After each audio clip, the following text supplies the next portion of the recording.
बरेली में love, sex और धोखा का एक मामला सामने आया, जहां लड़की का आरोप है कि उसके प्रेमी ने शादी का झांसा देकर उसके साथ रेप किया और फिर अब किसी और से शादी करने जा रहा है। पीड़िता ने एसएसपी से मामले में न्याय की गुहार लगाई है। क्या है ये पूरा मामला, देखिए ये रिपोर्ट।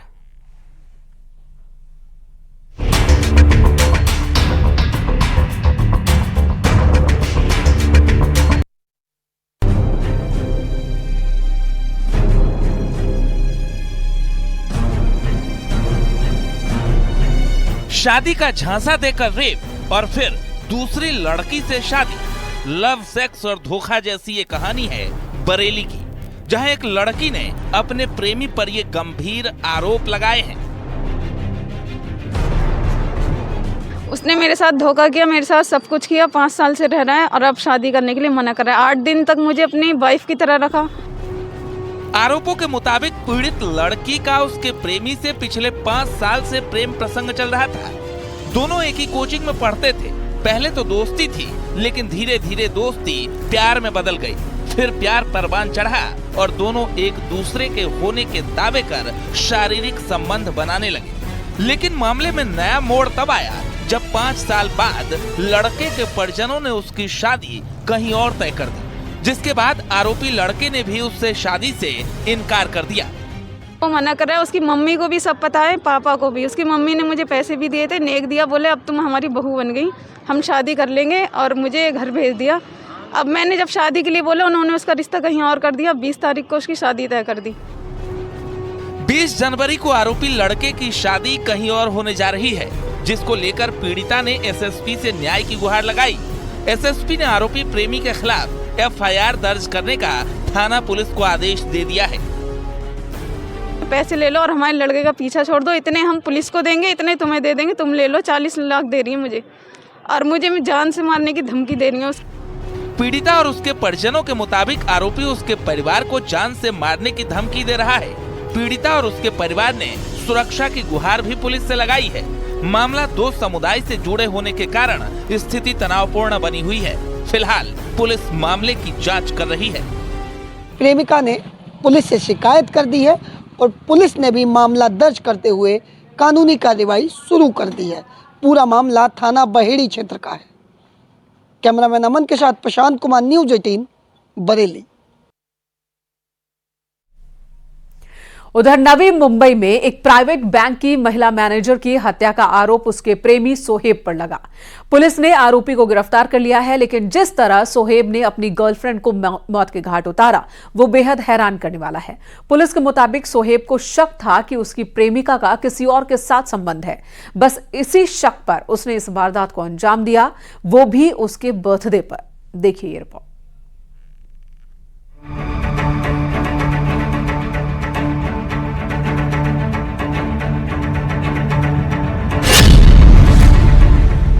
बर्थडे मनाया, फिर कर दिया कत्ल।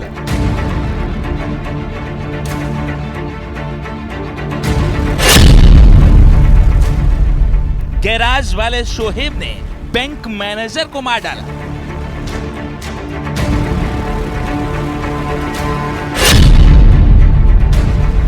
अवैध संबंध के शक पर अमित कौर की हत्या। नाइट आउट पर ले गया, जन्मदिन मनाया, फिर गला घोंटकर गर्लफ्रेंड की हत्या कर दी। अमित कौर एक प्राइवेट बैंक में मैनेजर थी, लेकिन प्यार हो गया था उस सोहेब से जो गैराज चलाता था। अमित कौर को अंदाजा भी नहीं था कि जिस सोहेब से वो प्यार कर रही है, वो महज शक के आधार पर उसकी जान ले लेगा। महिला बैंक मैनेजर की हत्या के आरोपी सोहेब को पुलिस ने साकीनाका इलाके से गिरफ्तार कर लिया है। पुलिस के मुताबिक आरोपी सोहेब ने पूरी प्लानिंग के तहत उसके बर्थडे पर उसे होटल बुलाया, केक काटकर जन्मदिन मनाया और फिर गला दबाकर होटल में ही उसे मौत के घाट उतार दिया। इस समय न्यूज़ 18 इंडिया की टीम उस होटल में मौजूद है जहां पर इस पूरे हत्याकांड को अंजाम दिया गया था। इस होटल में आरोपी सोहेब और पीड़ित महिला अमित कौर 8 तारीख को आए थे और पूरी जानकारी देने के लिए यहाँ के मैनेजर आकाश शर्मा हमारे साथ हैं। आकाश, दोनों कपल कब आए थे यहाँ पर? 8:50 को आए थे वो रात को, कौन सी तारीख को? 8 तारीख को। रजिस्टर में एंट्री की उन्होंने? रजिस्टर में एंट्री। हैरानी की बात यह है कि आरोपी शोहेब और महिला बैंक मैनेजर की मुलाकात महज 3 महीने पहले ही हुई थी। दोनों सोशल मीडिया के जरिए जुड़े थे। महिला बैंक मैनेजर तलाकशुदा थी, जबकि आरोपी शोहेब गैराज में काम करता था। जांच में पता लगा कि आरोपी ने होटल के कमरे में ही महिला बैंक मैनेजर की गला घोंटकर हत्या कर दी और फिर वो किसी बहाने से होटल से निकल गया।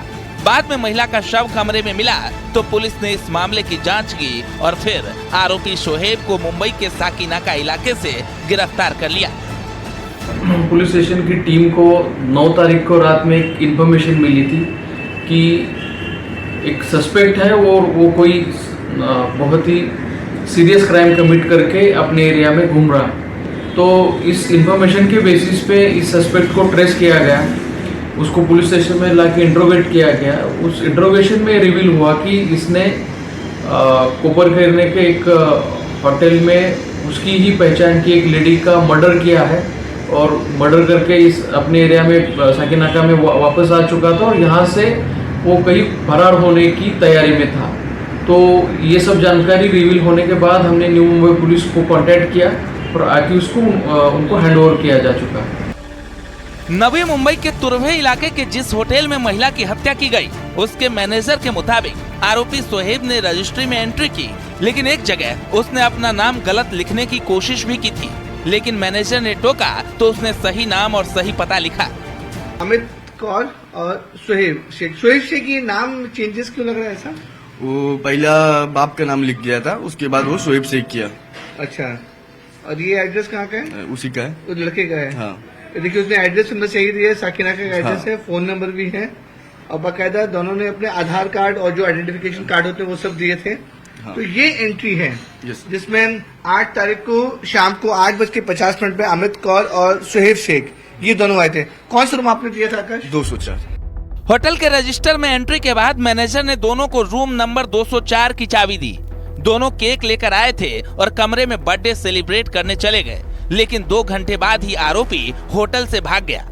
ये 204 रूम है जहां पर इस पूरे हत्याकांड को अंजाम दिया गया। जो आरोपी सोहेब है उसने अपनी फ्रेंड अमित कौर को यहाँ पर बर्थडे के बहाने, बर्थडे सेलिब्रेशन करने के बहाने बुलाया। जैसा से होटल के मैनेजर बता रहे हैं कि दोनों लोग केक लेके आए थे, बाकायदा सेलिब्रेट किया गया है। सेलिब्रेशन करने के बाद और प्लानिंग के तहत सोहेब ने अपनी फ्रेंड महिला मित्र अमित कौर का मर्डर कर दिया। फिलहाल पुलिस आरोपी को सलाखों के पीछे भेज चुकी है और मामले की जांच कर रही है। Bureau report, news 18।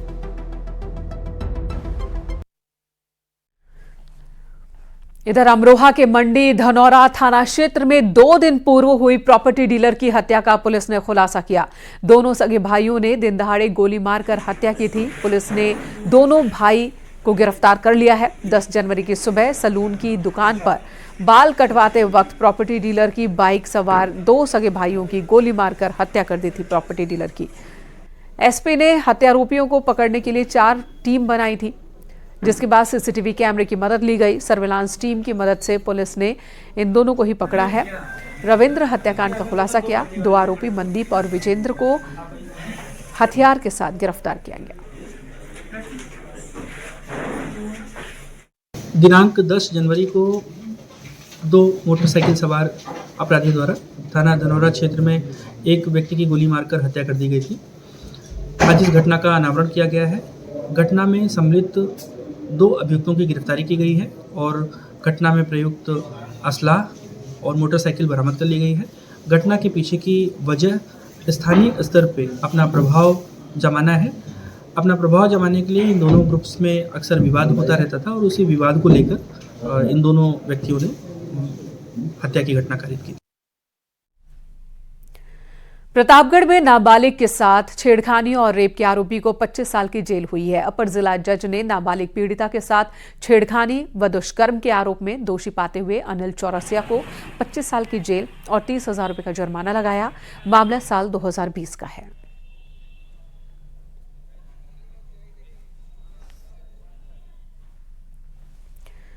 जौनपुर के बक्सा थाना क्षेत्र में ईंट भट्टे पर काम करने वाले शराब के नशे में एक जीजा ने अपने साले की हत्या कर दी। घटना के बाद हत्यारा जीजा मौके से फरार हो गया। शव देख गांव वालों ने पुलिस को जानकारी दी। शराब के नशे में आपसी रंजिश में यह हत्या हुई है। पुलिस ने मृतक के भाई बीरेंद्र की तहरीर पर हत्या का केस दर्ज किया और आरोपी की तलाश शुरू कर दी है। बीती रात थाना बक्सा अंतर्गत बरजी गांव में रजनीश सिंह के ईंट भट्टे पर काम करने वाले नालंदा बिहार के निवासी राजेश माझी द्वारा अपने साले उमेश माझी के सर पर नशे की हालत में गंभीर रूप से प्रहार किया गया, जिससे उसकी मृत्यु हो गई। इस घटना की सूचना मिलते ही पुलिस तत्काल मौके पर पहुंचकर पुलिस के द्वारा साक्ष्य संकलन किए गए। अभियोग पंजीकरण की कार्यवाही करते हुए इसमें अभियुक्त राजेश माझी को गिरफ्तार कर लिया गया है। अन्य विधिक कार्यवाही की जा रही है। मिर्जापुर में एक महिला ने जमीन पर कब्जा होने के विरोध में आत्मदाह की कोशिश की। इससे पहले महिला ने अपने पास बोतल में भरे ज्वलनशील पदार्थ को अपने ऊपर छिड़क लिया। आग लगाने की कोशिश की। वहां मौजूद लोगों और पुलिस कर्मचारियों ने किसी तरह से इस हादसे को टाल दिया। लालगंज थाने की पुलिस महिला को अपने साथ ले गई। लालगंज थाना क्षेत्र का ये मामला। महिला का आरोप है कि उसके 2 बिस्वा जमीन पर कुछ लोगों ने कब्जा कर लिया है। डीएम प्रियंका निरंजन ने महिला को कब्जा दिलाने का निर्देश दिया। प्रशासन ने सख्ती की तो महिला ने के जमीन पर किए गए अवैध निर्माण को ध्वस्त कर दबंग ने अवैध कब्जा हटाया। लालगंज उप जिलाधिकारी का कहना है कि महिला के कब्जे वाली जमीन को खाली करा लिया गया है। निर्माण कार्य को स्वेच्छा से वो ध्वस्त कर रहे हैं। मौके पे एसओसी के साथ मैं स्वयं भी गया था। जाके वहाँ पैमाइश कराई गई। पैमाइश कराने के बाद जो रकबा इससे जिनका पाया गया उस पर रोशन लाल स्वयं सहमत होके तोड़ रहे हैं और उस मामले को दोनों पक्षों के समझौते से अब सहमत से, जिसमें महिला स्वयं वहाँ उपस्थित थी, वो सहमत हैं और समझौते से इसका निस्तारण कर दिया गया। वर्तमान से क्या स्थिति है इस समय अगर देखा जाए तो इस समय जो है टूट रहा है, काफ़ी हिस्सा उसका टूट चुका है। इधर आगरा के कागारोल थाना क्षेत्र में एटीएम लूटकांड अब नया मोड़ आया है। इसमें फतेहपुर सीकरी क्षेत्र के पास नहर में एटीएम मिली। पुलिस ने एटीएम बाहर निकाला। आपको बता दें, बदमाश एटीएम मशीन ही उखाड़ कर ले गए थे। बैंक ने दावा किया था कि मशीन के अंदर 30 लाख रुपए रखे थे, जिसके बाद से थाना पुलिस के साथ ही एसओजी सर्विलांस क्राइम ब्रांच की टीम इन बदमाशों की गिरफ्तारी की कोशिश में जुटी थी। आज एटीएम मशीन थाना फतेहपुर सीकरी क्षेत्र के सिकरौदा गांव के पास स्थित एक नहर से बरामद की गई है। मशीन में रखे 30 लाख रुपए गायब थे। अनुमान है कि बदमाशों ने एटीएम मशीन में से पैसे निकालकर मशीन नहर में फेंक दी।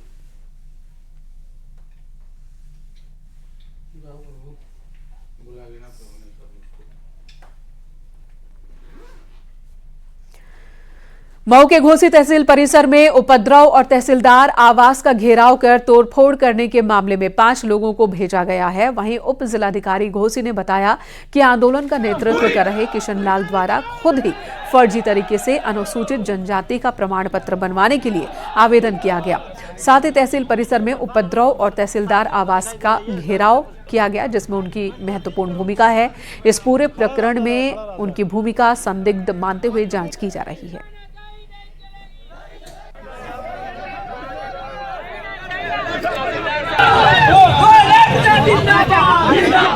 पूरी करो, पूरी करो, हमारी मांगे पूरी करो, पूरी करो, पूरी जारी करो।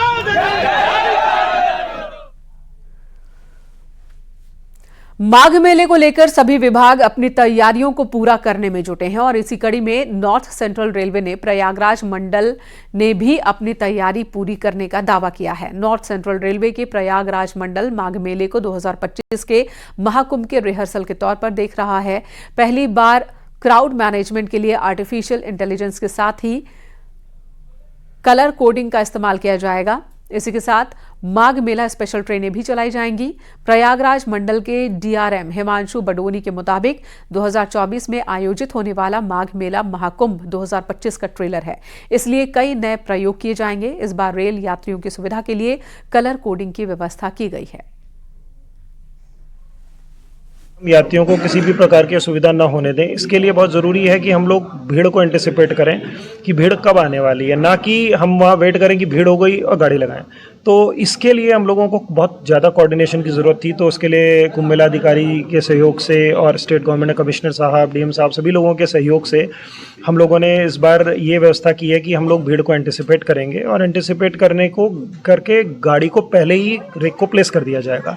इस बार नॉर्मल स्नान के दिनों में 15 रेक और जो मौनी अमावस्या का स्नान है उसके समय में करीब 25 रेक हमारे पास अवेलेबल रहेंगे, जिनको हम लगातार प्लेस करते रहेंगे। शाहजहांपुर की एसओजी और पुलिस टीम ने 4 किलो अफीम के साथ 2 तस्करों को गिरफ्तार किया। बरामद अफीम की कीमत 4 करोड़ बताई जा रही है। एक लग्जरी कार भी मिली है। ये झारखंड से सस्ते में लाकर शाहजहांपुर से पंजाब सप्लाई करते थे। कोलाघाट पुल के पास से गिरफ्तारी हुई है।